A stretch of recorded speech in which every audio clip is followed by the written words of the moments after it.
Mr. Alex Abisheganaden, who will play you a special melody on his guitar.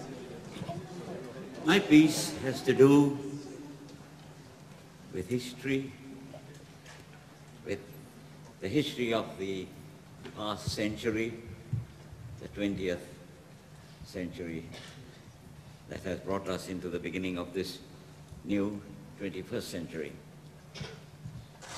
And when we think of the last century, it was a century of great creation, and of course somewhere in between there was great destruction.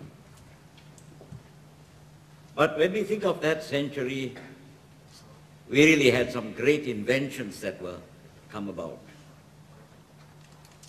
The car, the telephone, the aeroplane, the submarine, electricity, gunpowder, guns, telegraph, and then of course nearer to this time we have the computer, the internet, and nuclear power, genetic engineering, and then of course the sending of robot emissaries to the farthest bounds of the solar system.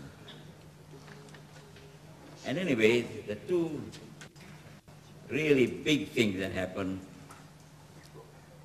were breakthroughs in scientific knowledge. Atomic fission, number one. Number two, the invention of DNA, which today is playing a very useful part in the identification of, as you know, terrorists. Well, anyway, I'm going to preach you a sermon about old man Adam. And I don't mean Adam in the Bible datum. I don't mean Adam that Mother Eve mated, but I do mean Adam that science liberated. You know, Einstein said he was scared. If Einstein was scared, I get scared. Green is not my natural complexion. Stop the world. I want to get off. Scared of the atom bomb? All you've got to do is get the people of the world together with you. Because if you don't get together and do it well, one of these days you'll be shot to bloody hell. That's the future for growing boys. The moral of my sermon, I'm trying to say, is the atom bomb is here to stay. It's going to stay fixed. That's plain to see. But oh, my dearly beloveds, are we? We get born and live and sometimes marry, and atom is a word in the dictionary. One of them four-letter words they're always talking about. Some science boys from every clime got together and worked for our time. Worked, and when they were done, why? They harnessed up the power of the doggone sun. They were splitting atoms. You can hear them at the universities.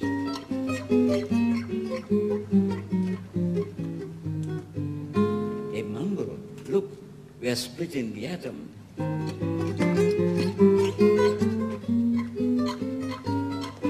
The diplomats, they're splitting hairs. Well, the Atoms International, in spite of hysteria, it flourishes in Utah and even Siberia. And whether you're black, white, red, or brown, question is the same when you boil it down. To be or not to be.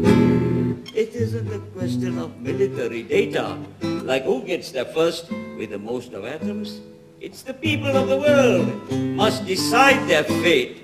Stick together or disintegrate. It's up to the people, because the atom don't care. He just flits around as free as air. Doesn't give a darn about politics or who gets whom into whatever fix. All he wants to do is sit around and have his nucleus bombarded by neutrons. Well, I've come to the end, and I hope I made it clear about what you've got to do and what you've got to fear. I finish now. Here's my thesis. Peace in the world, or the world in pieces.